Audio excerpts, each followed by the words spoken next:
Berjumpa lagi dengan saya yang ingin bercerita sedikit ya tentang menjadi seorang abang dan ingin sekali mengambil peran seorang abang.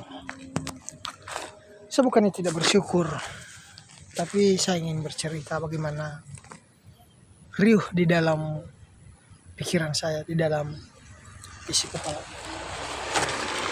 Sebenarnya ini cerita saya, lebih bagusnya kalau ditulis ya. Cuman lagi malas nulis, makanya langsung ngomong aja lah di kamera, baru nanti saya upload di YouTube. Barangkali itu YouTube nanti tempat untuk mendokumentasikan video-video untuk kenang-kenangan di masa yang akan datang. Entah itu nanti kalau udah tua. Jadi saya bercerita di sini tuh tentang ekonomi sebagai seorang abang lah, kakak, anak sulung. Jadi saya sekarang ini posisinya lagi pusing banget. Pusingnya ini ya ketika saya butuh sesuatu, saya mintanya ke siapa sih? Ketika saya ulang tahun misalnya, saya minta dirayakan ulang tahun ke siapa? Kenapa saya bisa ngomong ini? Karena ibu saya, mama saya, ketika adik saya 2 hari yang lalu kalau nggak salah tanggal 28 ulang tahun, dia bilang ya masih ada abangmu yang membelikan kamu kue, yang merayakan ulang tahunmu. Walaupun saya nggak ada belikan kue sama sekali. Namun statement itu adalah kamu punya seorang kakak yang akan merayakan ulang tahun kamu. Nah saya merayakan ulang tahun. Ya siapa yang merayakan ulang tahun? Saya. Mungkin pacar ya. Itulah itu. Sekarang kita masuk ke ranah ekonomi. Saya gajinya sekarang itu tidak pernah lebih lagi dari 2 juta. Di bawah 2 juta sekarang. Ya. Dan saya pusing banget. Karena setelah selesai kuliah harus menyisihkan gaji seenggak-enggaknya 500.000 untuk kirim ke mama di kampung halaman. Saya bukan yang bersungut-sungut, tapi dengan gaji saya gitu, taruhlah kisaran 1,7 ya, 1.700.000 kotor dengan pemegian dengan kebutuhan saya. Saya memang tidak merokok, saya memang tidak banyak kebutuhan, entah itu barang-barang ya, aksesoris enggak. Cuman, dan juga saya enggak merokok, enggak minum, saya juga enggak judi. Cuman kebutuhan sehari-hari memang di tempat kerjaan saya di sini bisa dibilang makanan, kebutuhan lah untuk makanan ditanggung 100%. Namun kalau udah di lapangan pasti itu kantor nggak nanggung lah untuk jajanan kita, jajanan saya. Ya, saya nggak bisa pungkiri bahwasanya ya saya terlalu banyak jajan. Itu di jok motor saya beli rambutan. Tadi habis saja makan bakso. Jadi itulah pengeluaran sehari-hari, itu di tenggorokan, di cemilan mulut. Nah masuk ke dalam sini tuh menjadi generasi, entah ini saya ini adalah generasi sandwich atau bukan, yang pasti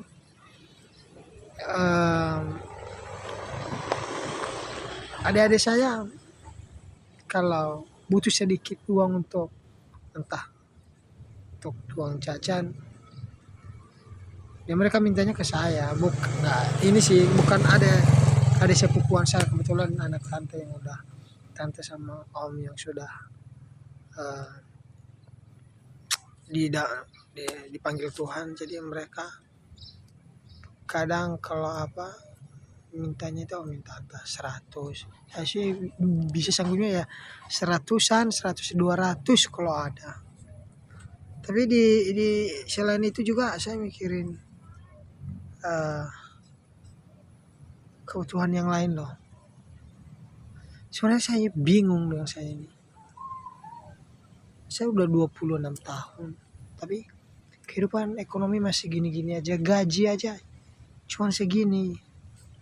Dulu waktu masih kuliah ya gajinya lumayan, dapat mingguan 540, kalau bulanannya 2,5 juta, 2,550. Cuman udah sangat sangat cukup sekali. Dengan gaji yang sekarang cuman nerimanya 1,7 juta, nanti di bulan ini nerima sekitar paling 1 juta, mentok-mentok 1,7 juta lagi, nanti belum lagi nanti minus-minus, apa nggak mampus. Makanya saya ini pening banget. Jadi walaupun sekarang saya kerja, tapi itu kayak saya baru bangun kayak setengah sadar loh. Ini kayak sakit, bukan sakit sih, tapi kayak blank gitu, blank itu, ini pikiran kayak orang plongo, gitulah. Dan sekarang ekonomi saya nggak stabil. Bentar lagi saya ingin memutuskan untuk resign di sini, memulai perjalanan baru. Namun uang saya sama sekali nggak ada, tabungan saya nggak ada.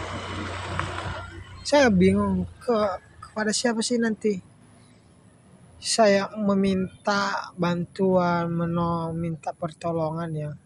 Karena bukannya saya menyepelekan keluarga, saya juga berasal dari keluarga yang sederhana. Dan terus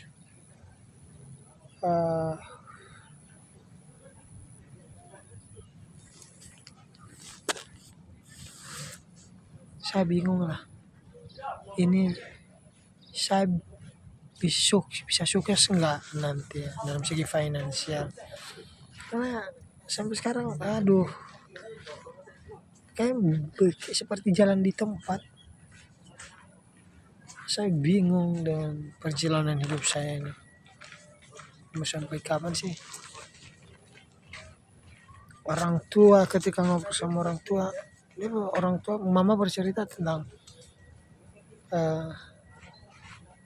derajat keluarga kita tidak ada yang mengangkat selain kalian, terutamanya kamu sebagai anak pertama. Dan saya tidak buta hal itu. Dan di sisi lain juga, ini saya juga menjalani hubungan kepada pacar saya dari 2021 sampai 2025 ya. Udah selesai, sama-sama selesai kuliah. Bahkan dia selesai kuliah 2021 kalau nggak salah, apa 2022. Saya 2023, dia 2021 selesai kuliah. Jurusan perhotelan. Umurnya sekarang nanti di bulan 9 ini 2025 genap 25 tahun. Itu kan udah cukup dalam segi umur dalam pernikahan.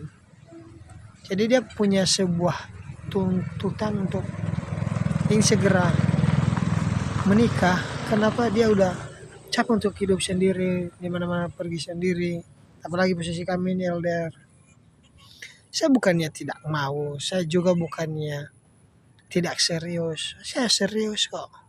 Saya mau kok, cuman posisinya sekarang jangankan untuk menghidupi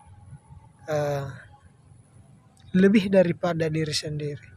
Untuk diri sendiri aja pas-pasan, nggak ada tabungan. Memang banyak yang bilang kalau setelah menikah itu kan selalu ada rezeki, ekonomi akan termanage. Namun saya tidak ingin nanti memanage apa yang dimanage kalau ekonomi aja belum memadai, terus tiba-tiba menikah. Itu sih, bukannya menjadi manusia yang terlalu banyak pertimbangan, namun semuanya harus dipertimbangkan sebelum terlanjur, sebelum nanti jadi cekcok dalam rumah tangga. Karena banyak sampai sekarang ini pertikaian dalam keluarga ya tentang ekonomi.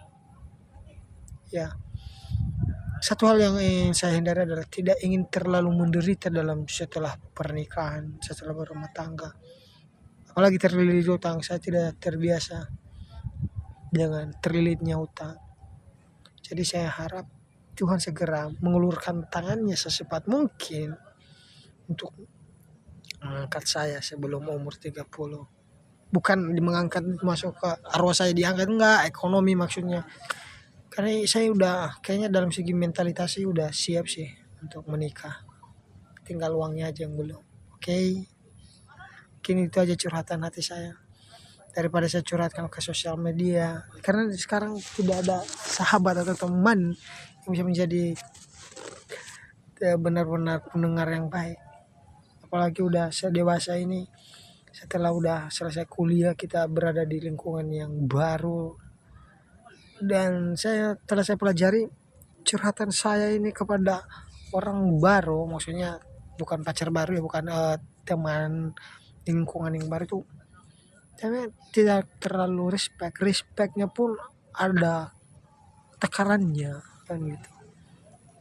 Kalau cerita juga sama pacar saya, aduh, bukannya saya mau jelek-jelekan, memang dia nggak jelek kok, cuman kalau sekarang ini kayak kurang menjadi pendengar yang baik untuk saya. Jadi ya saya ceritakan aja lah di sini.